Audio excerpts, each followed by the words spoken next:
सभी भक्तजनों को मेरा निवन प्रणाम। राम राम, जय श्री कृष्णा। पूनम सिहा की दुनिया में आप सभी का बहुत बहुत स्वागत है। भक्तजनों, आज हम श्रीमद् भगवत गीता का पाठ शुरू कर रहे हैं। ये क्या है? भगवान श्री कृष्ण द्वारा अर्जुन को उपदेश दिया गया था। जब महाभारत का युद्ध होता है तब क्या होता है, एक तरफ तो पांडवों की सेना होती है और एक तरफ कौरवों की सेना होती है। तब क्या होता है, जब अर्जुन देखते हैं सभी सेना को कौरवों की, तो उसमें वो अपने सारे सगे संबंधियों को देखते हैं तो वो निराश हो जाते हैं। मतलब उन्हें बहुत दुख होता है कि मैं अपने ही लोगों को मारकर क्या करूँगा, ऐसे राज्य को प्राप्त करके भी मैं क्या करूँगा। तब वो अपना धनुष रख देता है और युद्ध करने से मना कर देता है। तब भगवान श्री कृष्ण क्या करते हैं, अर्जुन को उपदेश देते हैं कि कर्म करना जरूरी है, क्योंकि क्षत्रिय का धर्म है, धर्म के लिए हम युद्ध कर रहे हैं तो तुम्हें अपना कर्म करना होगा। इस प्रकार से भगवान श्री कृष्ण अर्जुन को गीता का उपदेश देते हैं। और जब क्या होता है, युद्ध हो रहा होता है, तो उस टाइम धृतराष्ट्र भी कहते हैं कि मैं भी युद्ध को देखूंगा। तो उनका जो सारथी संजय होता है, उन्हें दिव्य दृष्टि प्राप्त होती है और वो वहाँ उन्हें बैठे बैठे ही युद्ध का सारा वर्णन सुनाते हैं। ये गीता है जो श्रीमद् भगवत गीता, ये भगवान श्री कृष्ण के मुख से बोली हुई है। इसका हम हिंदी में पाठ करेंगे। और मेरे पास जो ये श्रीमद् भगवत गीता है, ये क्या है, गीता प्रेस गोरखपुर की बुक है और इसका कोड है 1555 और इसमें हिंदी और संस्कृत दोनों हैं, लेकिन हम इनका हिंदी में पाठ करेंगे महात्म्य सहित। ओम श्री परमात्मने नमः। श्रीमद् भगवत गीता के पहले अध्याय का महात्म्य। श्री पार्वती जी ने कहा, भगवन, आप सब तत्वों के ज्ञाता हैं। आपकी कृपा से मुझे श्री विष्णु संबंधी नाना प्रकार के धर्म सुनने को मिले, जो समस्त लोक का उद्धार करने वाले हैं। देवेश, अब मैं गीता का महात्म्य सुनना चाहती हूँ, जिसका श्रवण करने से श्री हरि में भक्ति बढ़ती है। श्री महादेव जी बोले, जिनका श्री विग्रह अलसी के फूल के भांति श्याम वर्ण का है, पक्षीराज गरुड़ ही जिनके वाहन हैं, जो अपनी महिमा से कभी च्युत नहीं होते तथा शेषनाग की शैया पर शयन करते हैं, उन भगवान महाविष्णु की हम उपासना करते हैं। एक समय की बात है, मुरदित्य के नाशक भगवान विष्णु शेषनाग के रमणीय आसन पर सुखपूर्वक विराजमान थे। उस समय समस्त लोगों को आनंद देने वाली भगवती लक्ष्मी ने आदर पूर्वक प्रश्न किया। श्री लक्ष्मी जी ने पूछा, भगवन, आप संपूर्ण जगत का पालन करते हुए भी अपने ऐश्वर्य के प्रति उदासीन से होकर जो इस क्षीर सागर में नींद ले रही है, इसका क्या कारण है? श्री भगवान बोले, सुमुखी, मैं नींद नहीं लेता हूँ, अपितु तत्व का अनुसरण करने वाली अंतर्दृष्टि के द्वारा अपने ही माहेश्वर तेज का साक्षात्कार कर रहा हूँ। देवी, यह वही तेज है जिसका योगी पुरुष कुशाग्र बुद्धि के द्वारा अपने अंतःकरण में दर्शन करते हैं तथा जिसे मीमांसक विद्वान वेदों का सार तत्व निश्चित करते हैं। वह माहेश्वर तेज एक अजर प्रकाश स्वरूप आत्मरूप रोग शोक से रहित अखंड आनंद का पुंज निष्पन्द और द्वैत रहित है। इस जगत का जीवन उसी के अधीन है, मैं उसी का अनुभव करता हूँ। देवेश्वरी, यही कारण है कि मैं तुम्हें नींद लेता सा प्रतीत हो रहा हूँ। श्री लक्ष्मी जी ने कहा, ऋषिकेश, आप ही योगी पुरुषों के ध्येय हैं। आपके अतिरिक्त भी कोई ध्यान करने योग्य तत्व है, यह जानकर मुझे बड़ा कौतूहल हो रहा है। इस चराचर जगत की सृष्टि और संहार करने वाले स्वयं आप ही हैं। आप सर्वसमर्थ हैं। इस प्रकार की स्थिति में होकर भी यदि आप उस परम तत्व से भिन्न हैं तो मुझे उसका बोध करवाइए। श्री भगवान बोले, प्रिय, आत्मा का स्वरूप द्वैत और अद्वैत से पृथक, भाव और अभाव से मुक्त और आदि और अंत से रहित है। शुद्ध ज्ञान के प्रकाश से उपलब्ध होने वाला तथा परमानंद स्वरूप होने के कारण एकमात्र सुंदर है। वही मेरा ईश्वरीय रूप है। आत्मा का एकत्व ही सबके द्वारा जानने योग्य है। गीता शास्त्र में इसी का प्रतिपादन हुआ है। अमित तेजस्वी भगवान विष्णु के ये वचन सुनकर लक्ष्मी देवी ने शंका उपस्थित करते हुए कहा, भगवान, यदि आपका स्वरूप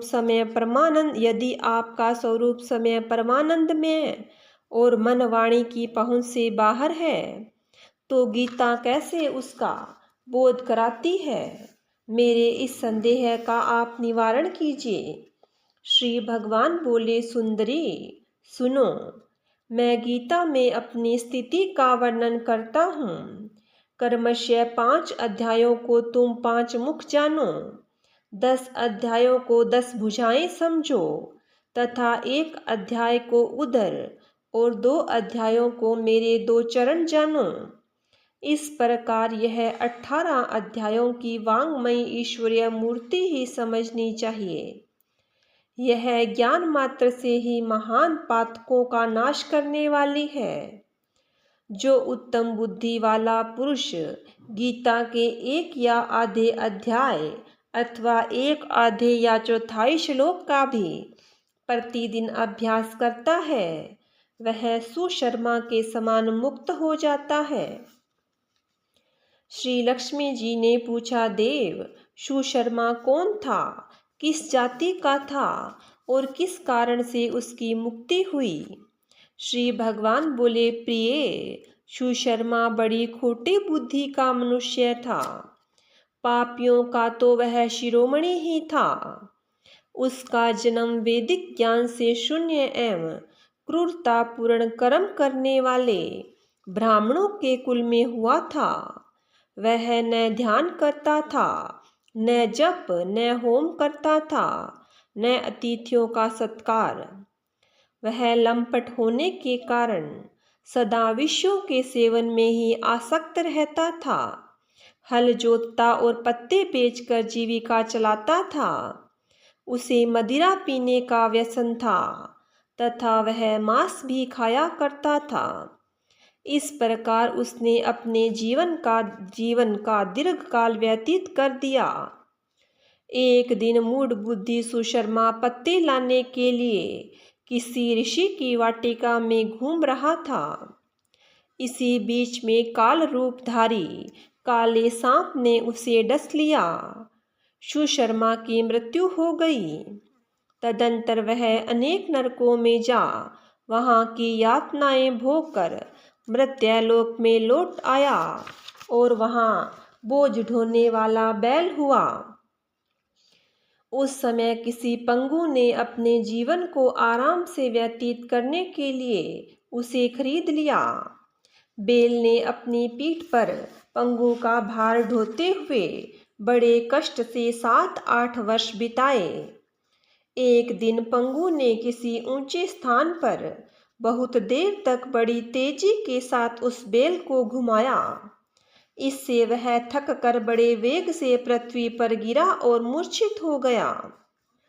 उस समय वहां कौतूहलवश आकृष्ट होकर बहुत से लोग एकत्रित हो गए।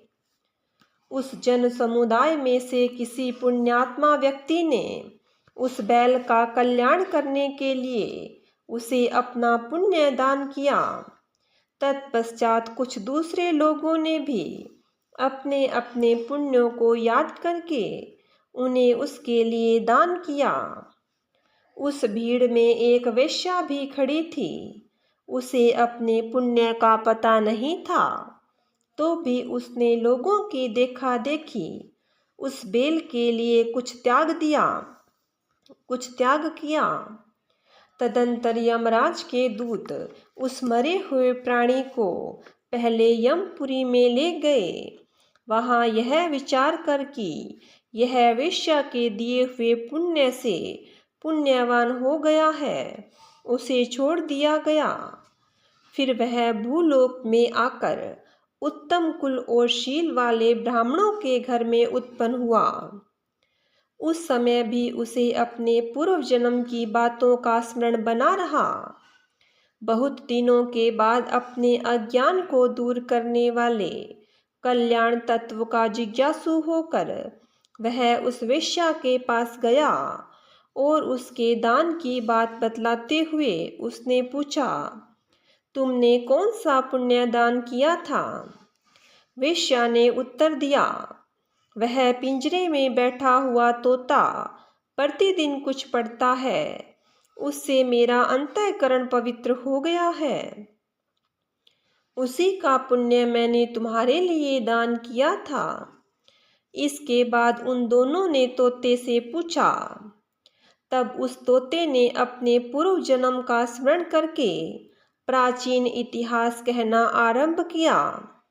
शुक बोला, पूर्व जन्म में मैं विद्वान होकर भी विद्वता के अभिमान से मोहित रहता था। मेरा राग द्वेष इतना बढ़ गया था कि मैं गुणवान विद्वानों के प्रति भी ईर्ष्या भाव रखने लगा। फिर समय अनुसार मेरी मृत्यु हो गई और मैं अनेकों घृणित लोकों में भटकता फिरा। उसके बाद इस लोक में आया। सद्गुरु की अत्यंत निंदा करने के कारण तोते के कुल में मेरा जन्म हुआ। पापी होने के कारण छोटी अवस्था में ही मेरा माता पिता से वियोग हो गया। एक दिन मैं ग्रीष्म ऋतु में तपे हुए मार्ग पर पड़ा था। वहां से कुछ श्रेष्ठ मुनि मुझे उठा लाए और महात्माओं के आश्रय में आश्रम के भीतर एक पिंजरे में उन्होंने मुझे डाल दिया। वहीं मुझे पढ़ाया गया। ऋषियों के बालक बड़े आदर के साथ गीता के प्रथम अध्याय की आवृत्ति करते थे। उन्हीं से सुनकर मैं भी बारंबार पाठ करने लगा।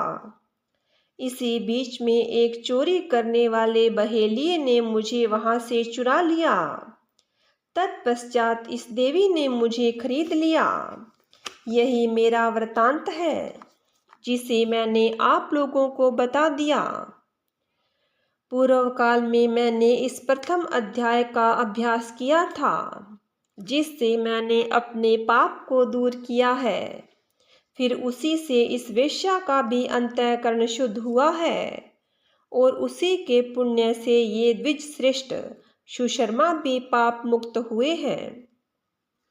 इस प्रकार परस्पर वार्तालाप और गीता के प्रथम अध्याय के महात्म्य की प्रशंसा करके वे तीनों निरंतर अपने अपने घर पर गीता का अभ्यास करने लगे। फिर ज्ञान प्राप्त करके वे मुक्त हो गए। इसलिए जो गीता के प्रथम अध्याय को पढ़ता, सुनता तथा अभ्यास करता है, उसे इस भवसागर को पार करने में कोई कठिनाई नहीं होती। ओम श्री परमात्मने नमः। पहला अध्याय। धृतराष्ट्र बोले, हे संजय, धर्मभूमि कुरुक्षेत्र में इकट्ठे हुए युद्ध की इच्छा वाले मेरे और पांडु के पुत्रों ने क्या किया? इस पर संजय बोले, उस समय राजा दुर्योधन ने व्यूह रचना युक्त पांडवों की सेना को देखकर और द्रोणाचार्य के पास जाकर यह वचन कहा, हे आचार्य, आपके बुद्धिमान शिष्य द्रुपद पुत्र धृष्टद्युम्न द्वारा व्यूहाकार खड़ी हुई पांडु पुत्रों की इस बड़ी भारी सेना को देखिए। इस सेना में बड़े बड़े धनुष वाले, युद्ध में भीम और अर्जुन के समान बहुत से शूरवीर हैं, जैसे सात्यकी और विराट तथा महारथी राजा द्रुपद और धृष्टकेतु चेकितान तथा बलवान काशीराज पुरुजित, कुंती भोज और मनुष्यों में श्रेष्ठ सेव्य और पराक्रमी युधामन्यु तथा बलवान उत्मोजा, सुभद्रा पुत्र अभिमन्यु और द्रौपदी के 5 पुत्र, ये सभी महारथी हैं। हे ब्राह्मण श्रेष्ठ, हमारे पक्ष में भी जो प्रधान हैं उनको आप समझ लीजिए। आपके जानने के लिए मेरी सेना के जो सेनापति हैं उनको कहता हूँ। एक तो समय आप और पितामह भीष्म तथा कर्ण और संग्राम विजयी कृपाचार्य तथा वैसे ही अश्वत्थामा, विकर्ण और सोमदत्त का पुत्र भूरिश्रवा तथा और भी बहुत से शूरवीर, अनेक प्रकार के अस्त्र शस्त्रों से युक्त, मेरे लिए जीवन की आशा को त्यागने वाले, सब के सब युद्ध में चतुर हैं। भीष्म पितामह द्वारा रक्षित हमारी वह सेना सब प्रकार से अजेय है और भीम द्वारा रक्षित इन लोगों की यह सेना जीतने में सुगम है। इसलिए सब मोर्चों पर अपनी अपनी जगह स्थित रहते हुए आप लोग सब के सभी निसंदेह भीष्म पितामह की ही सब ओर से रक्षा करें। इस प्रकार द्रोणाचार्य से कहते हुए दुर्योधन के वचनों को सुनकर कौरवों में वृद्ध बड़े प्रतापी पितामह भीष्म ने उस दुर्योधन के हृदय में हर्ष उत्पन्न करते हुए उच्च स्वर से सिंह की नाद के समान गरज कर शंख बजाया। उसके उपरांत शंख और नगाड़े तथा ढोल, मृदंग और नरसिंहा आदि बाजे एक साथ ही बजे। उनका वह शब्द बड़ा भयंकर हुआ। उसके अनंतर सफेद घोड़ों से युक्त उत्तम रथ में बैठे हुए श्री कृष्ण महाराज और अर्जुन ने भी अलौकिक शंख बजाए। उनमें श्री कृष्ण महाराज ने पांचजन्य नामक शंख और अर्जुन ने देवदत्त नामक शंख बजाया। भयानक कर्म करने वाले भीम ने पौंड्रक नामक शंख बजाया। कुंती पुत्र राजा युधिष्ठिर ने अनंत विजय नामक शंख, नुकुल तथा सहदेव ने सुघोष और मणिपुष्पक नाम वाले शंख बजाए।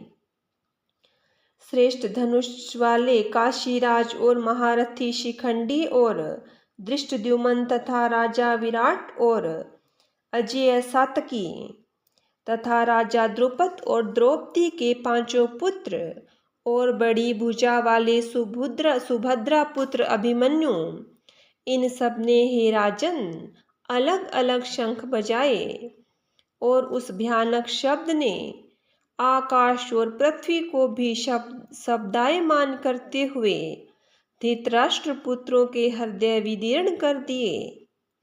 हे राजन, उसके उपरांत कपिध्वज अर्जुन ने खड़े हुए धृतराष्ट्र पुत्रों को देखकर उस शस्त्र चलने की तैयारी के समय धनुष उठाकर हर्षि के श्री कृष्ण महाराज से यह वचन कहा, हे अच्युत, मेरे रथ को दोनों सेनाओं के बीच खड़ा करिए, जब तक मैं इन स्थित हुए युद्ध की कामना वाले को अच्छी प्रकार से देख लूं कि इस युद्ध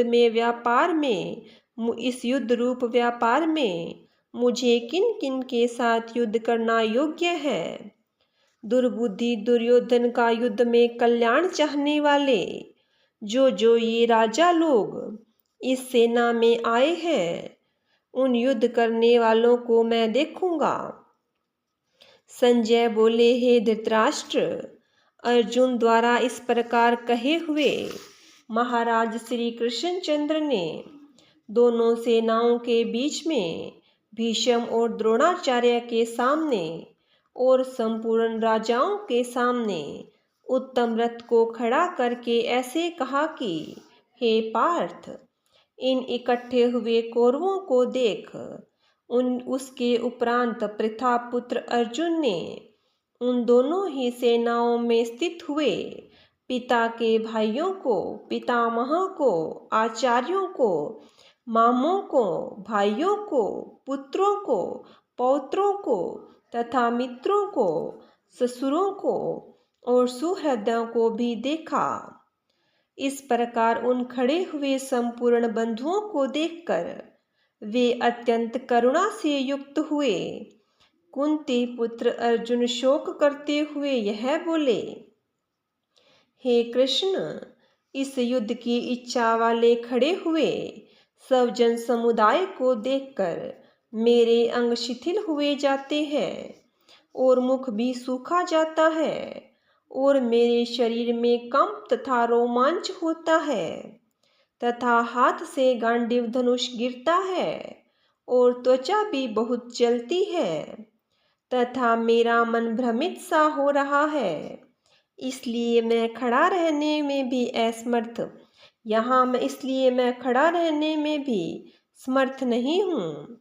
हे केशव, लक्षणों को भी मैं विपरीत ही देखता हूँ तथा युद्ध में अपने कुल को मारकर कल्याण भी नहीं देखता।